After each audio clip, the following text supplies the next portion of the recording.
우리 축산농가에서 구제역 확산에 대한 우려가 커지고 있습니다. 어제 경북 의성과 충북 청주에서도 구제역이 확진됐죠.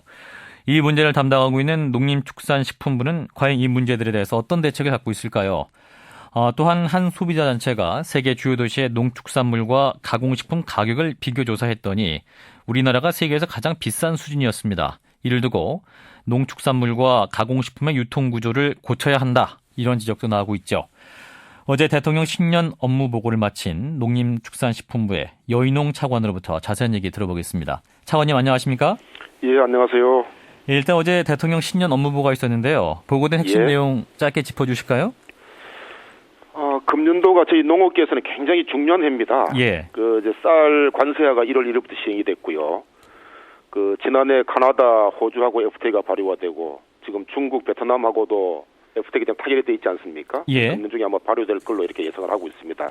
그래서 아마 금년도는 전면적 개방 체제로 우리 농업이 진입되는 그런 해라고 보고 있고요. 그래서 이제 그런 것을 대비해서 앞으로 우리 농업도 미래 성장 산업으로 좀 끌고 가야 된다는 내용을 중심으로 해서 그 실천 계획을 어저께 대통령께 보고를 드렸습니다. 예. 간단히 말씀드리면은 우리 농업의 6차 산업을 통해서 일자리와 부가가치를 좀 만들어내고 우리 ICT가 굉장히 강점이 있지 않습니까? 그렇죠. 그런 것들을 우리 생산 시설에 좀 접목을 시켜서 우리 생산도 좀 첨단화하고 공동 경영체를 통한 규모를 통해서 우리 농식품 경쟁력을 좀 강화시켜 나가고 이런 걸 바탕으로 해서 우리도 좀 수출을 확대해 나가는 이런 내용을 주요 내용으로 해서 어저께 대통령께 보고를 드렸습니다. 예, FTA 관련 얘기는 잠시 후에 더 여쭤보기로 하고요. 구제역 문제를 여쭙겠습니다.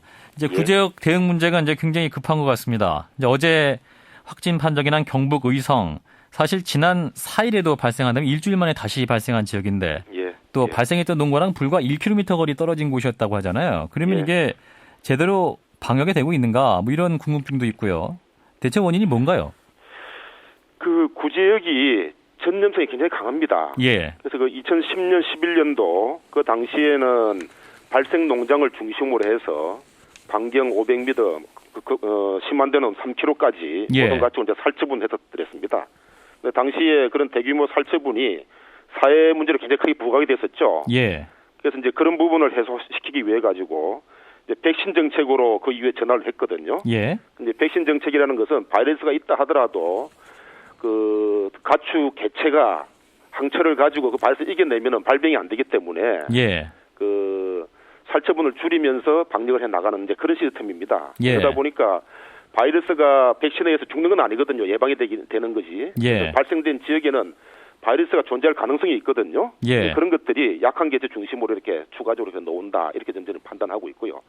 바이러스가 발병되는 게 감염되고 한 2주 있다가 이제 나오게 됩니다. 그래서 의성 같은 경우에 한 일주일 전에 발병하고 또 나왔지 않았습니까? 그렇죠. 그러니까 그때 발병될 당시에 있던 바이러스가 감염됐던 개체가 이제 이렇게 표현이 된다. 이렇게 저는 일을 하고 있습니다. 그래서 방역 정책 자체가 바뀌다 보니까 이제 계속해서 분산되고 확산되는 것처럼 보일 수는 있습니다만은 실제 살처분하는 비율로 보면 굉장히 적거든요. 2010년, 11년도에는 우리가 340만 마리를 잡았습니다. 그런데 지금까지는 지금 4만 마리니까 굉장히 낮은 비율로 저희들이 처리하고 있습니다만은 방역 정책의 변화에 따라 가지고 이제 간헐적으로 자꾸 놓다 보니까 이게 확산되는 거 아니냐 이런 이제 우려를 하시는 걸로 이렇게 저는 그렇다면 이제 살처분을 줄여도 이제 구제역 확산을 막을 수 있을 거라는 백신 정책을 통해서 할 수 있다. 이러한 정책적 판단이 있었던 건가요? 그렇습니다. 그런데 이제 이번에 구제역의 세종시 소재 농장까지 번진 것을 두고 농림부 안바다까지 뚫린 것이 아니냐 이런 지적도 나오고 있습니다만 정부의 대응이 그만큼 무디다 이런 반증도 있는 것 같고 또 지금 1km 안에서 또 다시 발생한 거 아니겠습니까? 그러면 농장 출입 차량 통제도 정말 확실히 되고 있는 것인가? 이런 문제도 있습니다만. 저희들이 발생된 농장 중심으로 이렇게 조사를 해보면요. 예방 접종을 하지 않은 농가도 있고 미흡한 농가도 있습니다. 그런 농가에서 주로 발생을 하고 있고요. 그리고 같은 농장 내에서라도 안 걸린 것도 있고 걸린 것도 있고 그렇습니다. 이제 백신을 하는 과정에서 제대로 안 된 경우들이 있겠죠. 그리고 실제 백신을 맞는다 해서 모든 게 항체를 형성한 건 아닙니다. 예. 그러다 보니까 약한 개체 중심으로 이렇게 놓는 이제 그런 이제 영상을 보이고 있는데 예. 그 바이러스가 눈에 안 보이다 보니까 놓기 전에 발병되기 전에 이제 이동하는 과정에서 이렇게 좀 바이러스가 번져 나갔을 거라 이런 걸 판단합니다. 그러다 보니까 당초에 진짜서 나왔습니다만은 예. 그 주위에 천안, 뭐 세종시까지 나왔습니다. 예, 이런 것들이 분포되어 있던 바이러스들이 지금 이제 발병되면서 발현이 되다 보니까 자꾸 이제 번져 나가는 것으로 보이는 걸로 이렇게 판단합니다. 그래서 저희들이 그런 것을 막기 위해 가지고 예. 농장에 출입하는 차량에 대해서는 확실히 막아야 된다는 게 저희들 생각입니다. 그래서 예. 지금 농장 출입하는 차량에 대해서는 거점 소독 시설을 설치해서 거기서 차량 막 바퀴라든지 내외부 전체 소독을 다 합니다. 하고 그 했다는 증명을 우리가 발급을 합니다. 그래서 발급한 증명서가 있어야만 이렇게 운행이 가능하도록 지금 이렇게 체제를 만들어놨습니다. 그래서 가능한 한 농장 출입하는 차량들은 사전에 소독을 하고 움직일 수 있도록 하는 체계가 운용되고 있다는 말씀 좀 드립니다. 네, 결국 살처분을 줄이고 백신으로 막을 수 있다. 그런데 확산되고 있고 결국 정책에 허점이 있는 거 아니겠습니까? 한계가 있는 거 아닐까요?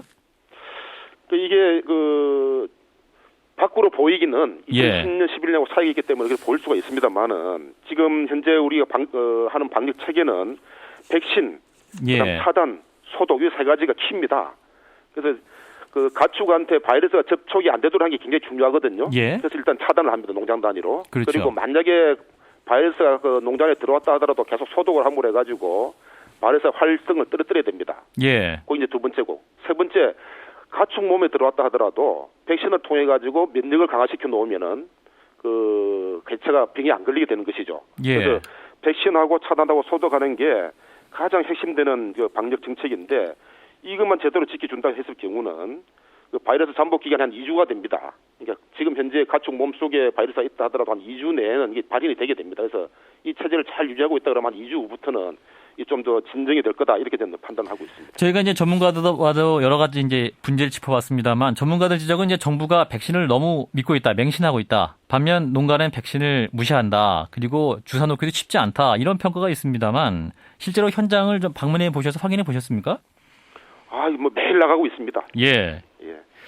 근데 이 백신이 이 치료제가 아니고 예방약이거든요. 예. 뭐 이런 말씀드려서 좀 그렇습니다만 저도 B형 간염 백신을 3번 맞았습니다.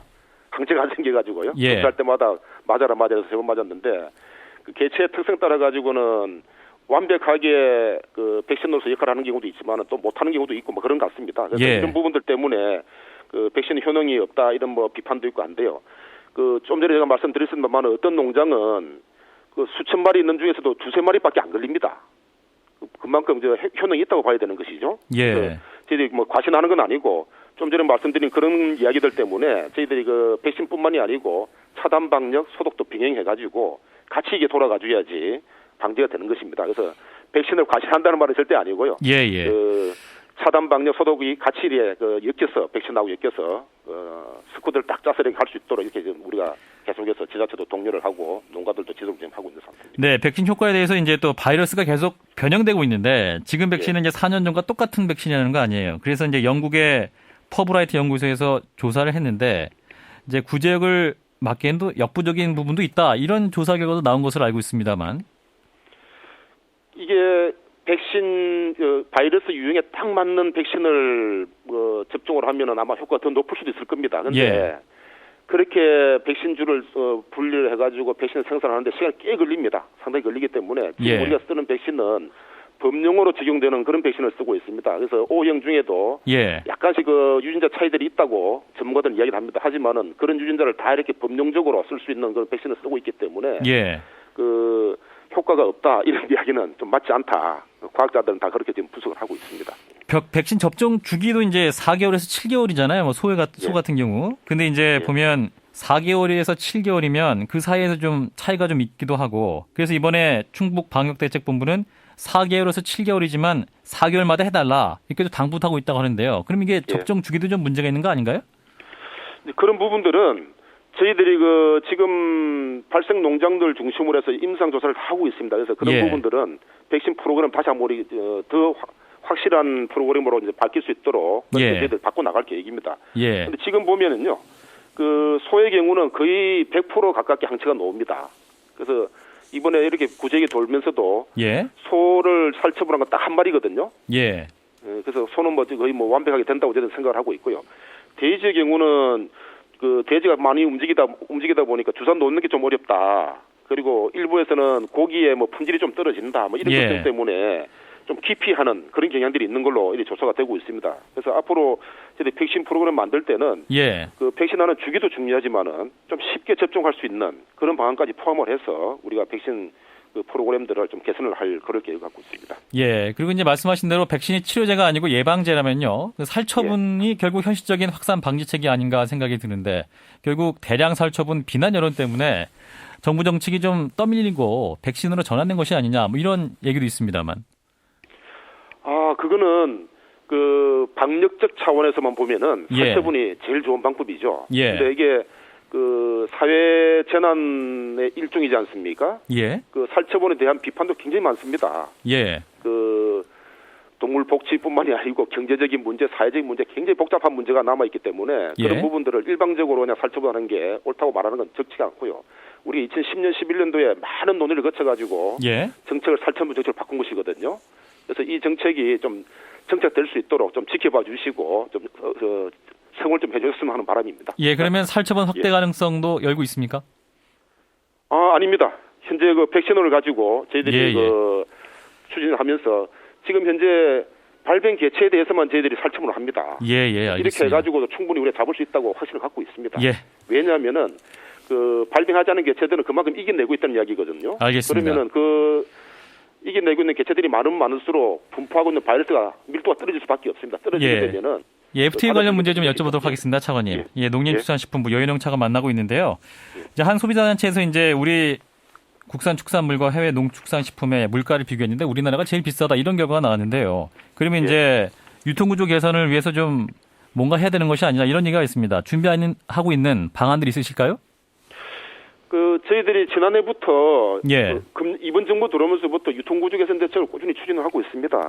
기본적으로 저희들이 그 추진하는 그 유통구조 개선의 기본 골격은 농산물의 유통구조 경로가 굉장히 다양합니다. 도매시장 경로도 있고 생산자 단체를 통한 경로도 직거래도 있고 다양한 경로들이 있는데 그 경로들 간의 경쟁을 통해 가지고 그 경로가 갖고 있는 불필요한 유통 비용을 좀 줄여 나가자는 게 기본 방향이거든요. 그래서 그 여러 가지 그 경로 간에 또 나름의 경쟁력을 높일 수 있도록 도매시장 같은 경우는 도매시장 거래제도에 대한 그 규제를 좀 완화시켜주고 또 새로운 직거래 같으면은 직거래가 좀 활성화될 수 있도록 다양한 유통 경로를 우리가 지금 지원을 하고 만들어 나가고 있거든요. 차관님, 그러면 이제 일례로 이제 최근에 그 스타벅스 커피 같은 경우에 우리나라에서 우리나라가 세계적으로 제일 비싸다 뭐 이런 보도도 있어가지고 그럼 이게 커피 가격을 낮출 수 있을까? 뭐 이런 궁금증도 있습니다만.